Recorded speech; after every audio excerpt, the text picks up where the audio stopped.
할렐루야. 참 좋으신 주님의 자비와 은혜와 평강이 우리 모두 가운데 임하기를 간절히 원합니다. 특별히 코로나19의 재확산으로 인하여서 불안 속에 있는 우리 모두에게 주님의 인도와 주님의 보호하심이 가득 차기를 간절히 원합니다. 저는 한국에 무사히 잘 도착하여 외할아버지의 장례를 은혜 가운데 마쳤습니다. 기도해 주신 여러분들께 감사드립니다. 할아버지의 임종을 보지 못하고 장례 일정에 시간을 맞추지 못할 것 같아 한국으로 가는 비행기 내내 마음이 편치 않고 무거웠습니다. 그 무거운 발걸음 속에 유일하게 할 수 있는 일은 할아버지에 대한 기억을 떠올리며 기도하는 것뿐이었습니다. 사람은 누구나 죽음 앞에 겸손해지게 됩니다. 너는 흙이니 흙으로 돌아갈 것이라 라고 하는 그 창세기 3장의 말씀 앞에 결국 서게 됩니다. 우리가 만들어지고 돌아가게 될 흙이라고 하는 단어를 원어로 보면 티끌 또는 먼지라는 의미가 더욱 강합니다. 인생은 먼지에서 시작되어 먼지로 끝이 난다라는 것입니다. 어쩌면 먼지와 같이 허망해 보이고 허무해 보이는 것이 바로 인생입니다. 사람들은 누구나 죽음의 문제를 안고 있습니다. 의학의 발전으로 인하여서 인간의 평균 수명도 늘어나고 있지만 죽음의 문제는 여전히 해결하지 못한 인간의 한계로 남아 있습니다. 죽음을 미루거나 죽음을 의연하게 맞이할 수는 있어도 죽음을 피할 수는 없습니다. 죽음 앞에 겸손할 수 있지만 그렇다고 해서 너무나도 죽음을 두려워할 필요는 없습니다. 우리가 믿고 있는 예수 그리스도는 죽음을 이미 극복하셨기 때문입니다. 그리스도는 친히 고난과 죽음을 당하셨지만 그 모든 것을 하늘의 소망과 영광으로 이겨내셨습니다. 그리스도께서 죽음을 이기셨기에 그리스도의 생명으로 새 생명 얻은 우리는 그 안에 머물기만 하면 됩니다. 이미 죽음을 극복하신 그리스도와 연합하면 우리는 영원한 생명에 참여하게 될 것입니다. 그리스도인이란 이 사건에 참여한 이들이 바로 그리스도인입니다. 단지 교회를 다닌다고 해서 그리스도인 아닙니다. 단지 성경을 많이 안다고 해서도 그리스도인 아닙니다. 지식이 많다고 해서도 그리스도인 아닙니다. 그리스도인이란 그리스도 안에서 그리스도의 고난과 죽음 그리고 부활과 영광을 함께한 이들이 바로 그리스도인입니다. 그리스도인들은 주님 안에서 주님과 함께 주님을 향해 나아가는 이들이 바로 그리스도인이라는 것입니다. 그러므로 그리스도와 연합한 이들은 사망에 이르게 하는 죄에 대하여 반드시 다르게 살아갈 수밖에 없습니다. 오늘 우리가 함께 읽은 본문에서 베드로 사도는 그리스도와 연합한 우리와 어울리지 않는 죄의 모습에 대하여 자세하게 나열하고 있습니다. 오늘 본문 말씀 3절입니다. 너희가 음란과 정욕과 술 취함과 방탕과 향락과 무법한 우상 숭배를 하여 이방인의 뜻을 따라 행한 것은 지나간 때로 조카도다. 아멘. 당시 사회는 로마 제국의 지배를 받고 있었습니다. 사람들은 로마 사회의 문화, 정신, 가치, 그리고 심지어 종교까지 따르고 있었습니다. 3절은 당시의 모습을 적나라함을 그대로 드러내고 있습니다.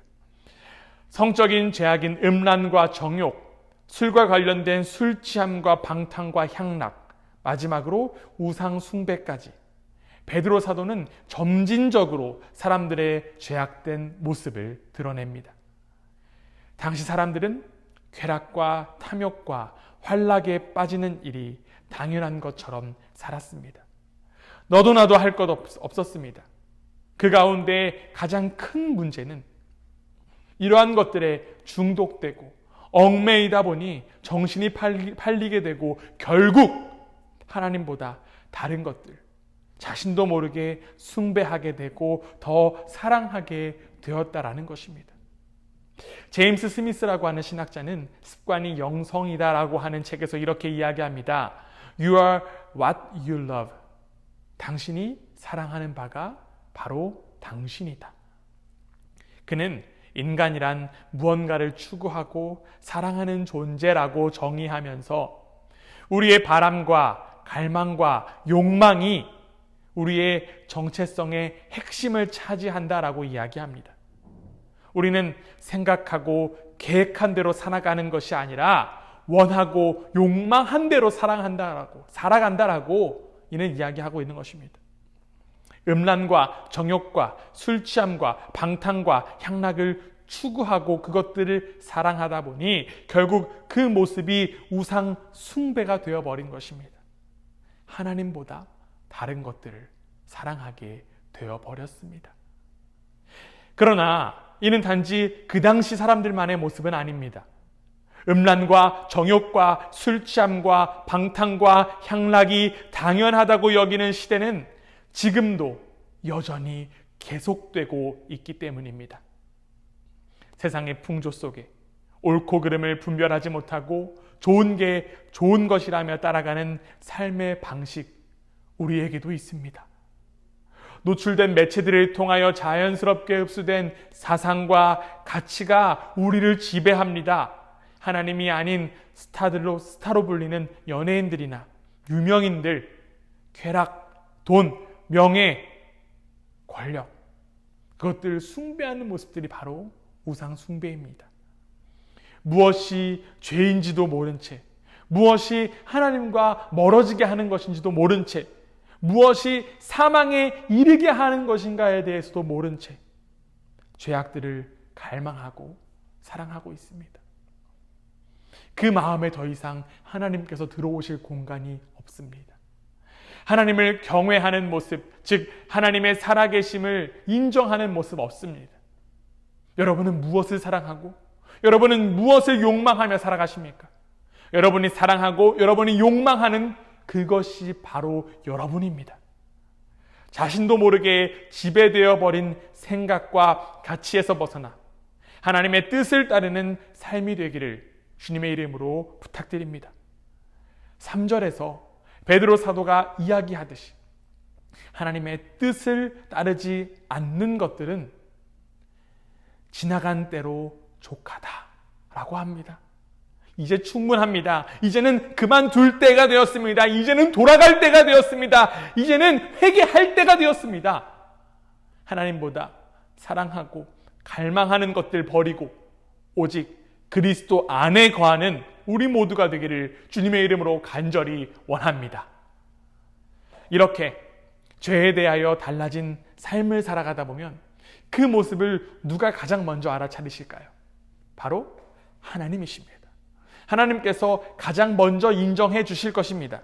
뿐만 아니라 나의 삶을 가장 또 잘 알고 있는 주변의 사람들도 그 모습을 바라볼 것입니다. 그리고 세상은 그 달라진 나의 모습에 대하여 이런 태도를 가진다라고 오늘 본문의 베드로 사도는 이야기합니다. 베드로전서 4장 4절 말씀입니다.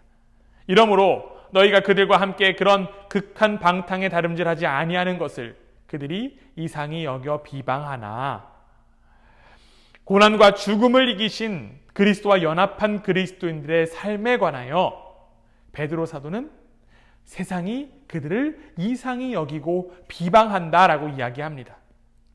대부분의 사람들은 자신을 이상히 여기거나 비방하는 것을 좋아하지 않습니다. 그렇기에 대세에 편승하는 경우가 많습니다. 대세에 편승하는 그런 모습 때로는 중요합니다. 필요합니다. 그러나 대다수가 옳지 않은 일, 즉 악인의 길을 걸어갈 때 우리는 멈추고 되돌려야만 합니다. 베드로 사도는 그리스도인들이 세상의 방탕에 함께 달리지 않은 그 모습을 세상이 이상히 여긴다라고 이야기합니다.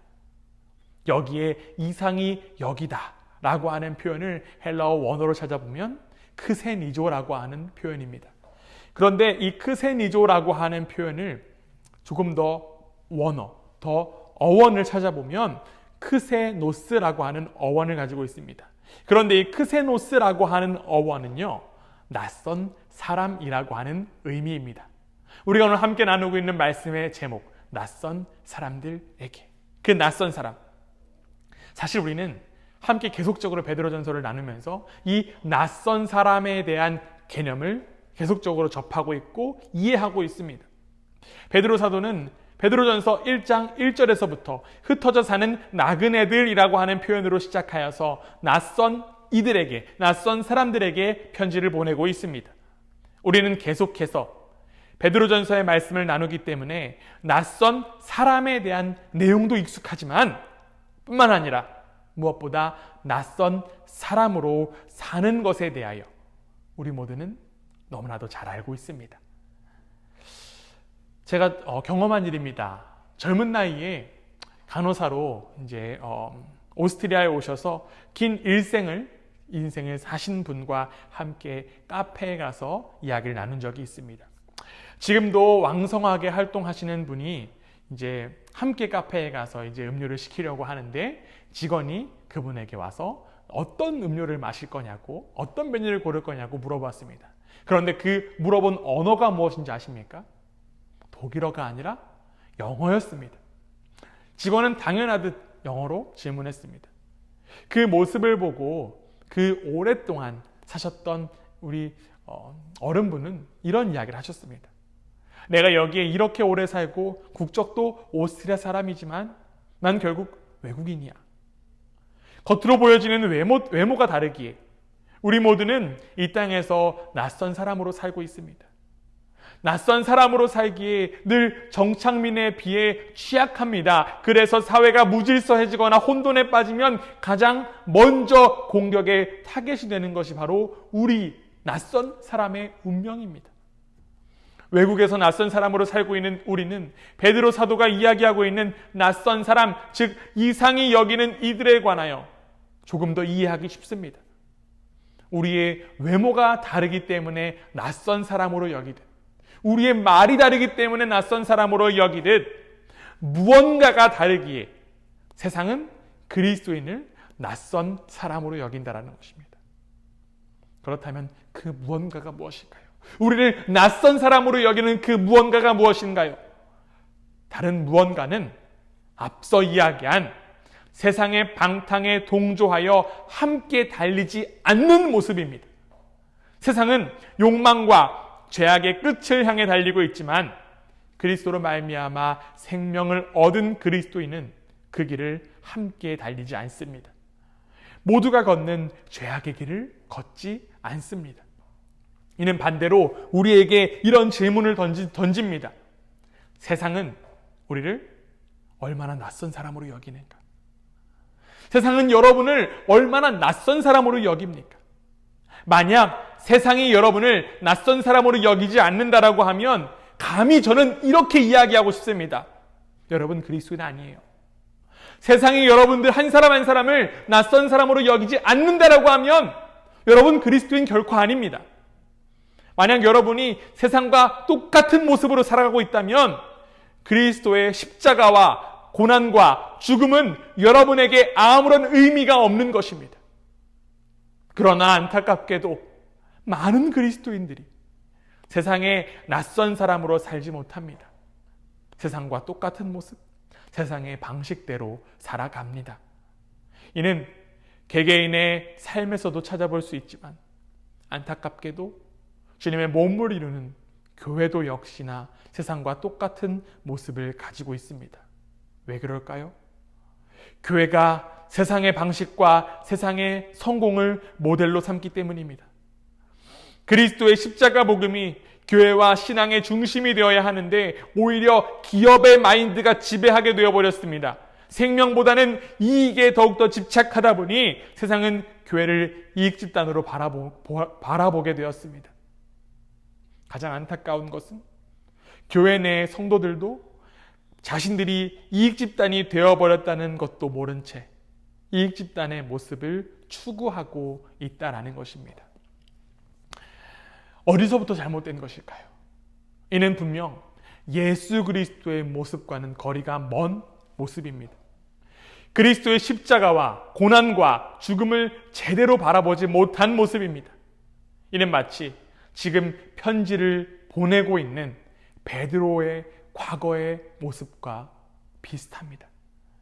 마가복음 8장에서 예수님은 제자들에게 처음으로 자신이 받을 고난과 순환에 대해서 예고하셨습니다. 예수님이 말씀하신 메시아는 고난을 받고 배척받아 죽임을 당해야만 하는 메시아였습니다. 그러나 이러한 예수님의 말씀을 들은 베드로를 비롯한 수많은 제자들은 이를 쉽게 납득할 수 없었습니다.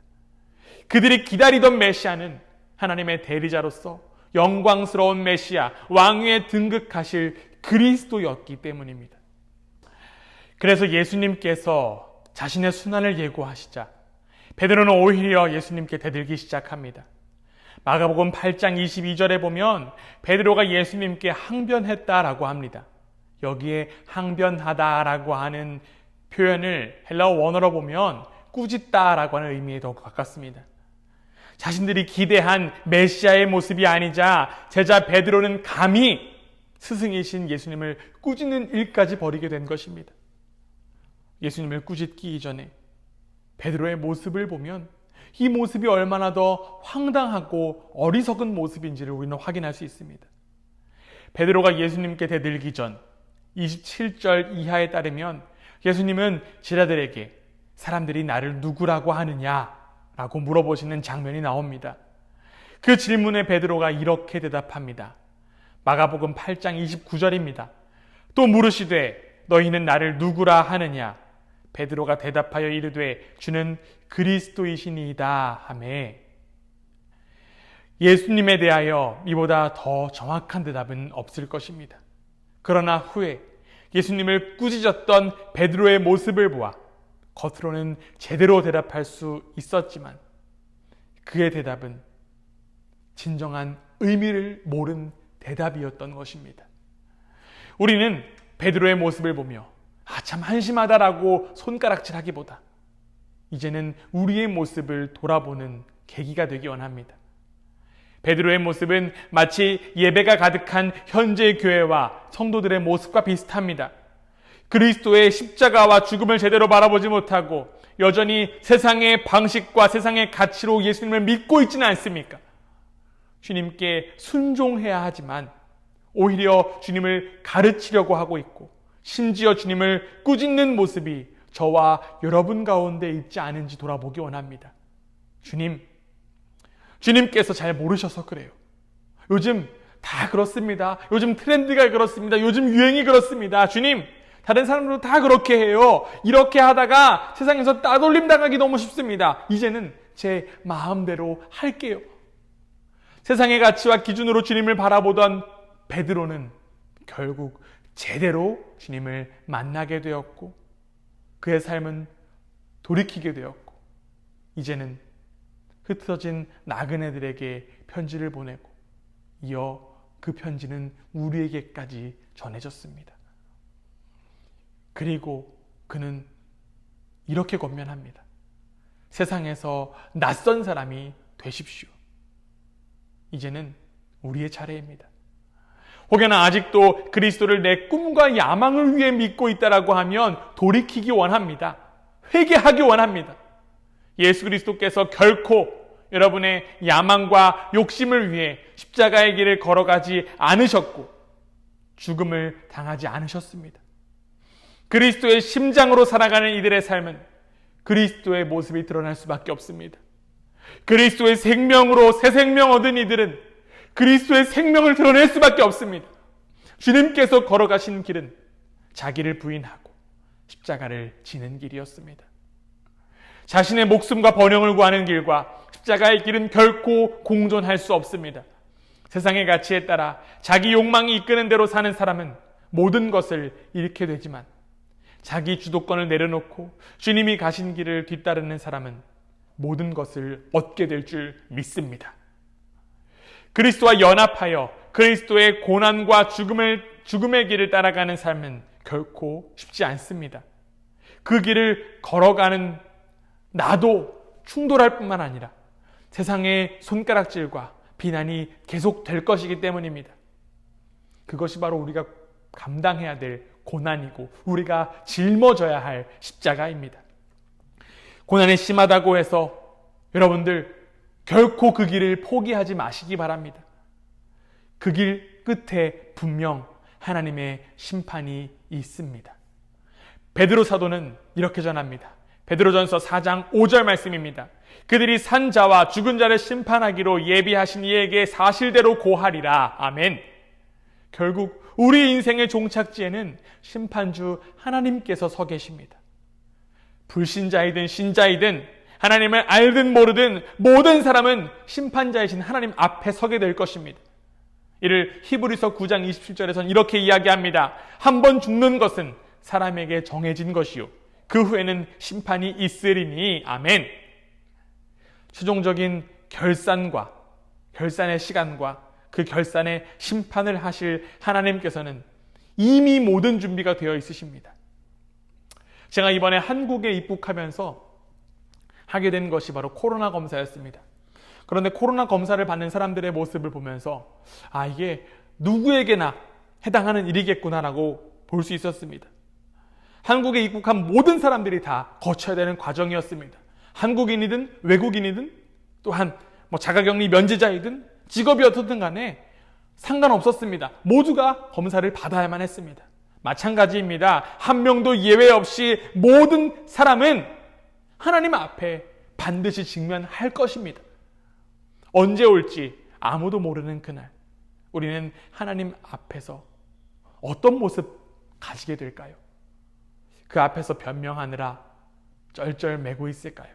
혹은 변명조차 하지 못해 입을 꾹 다물고 있을까요?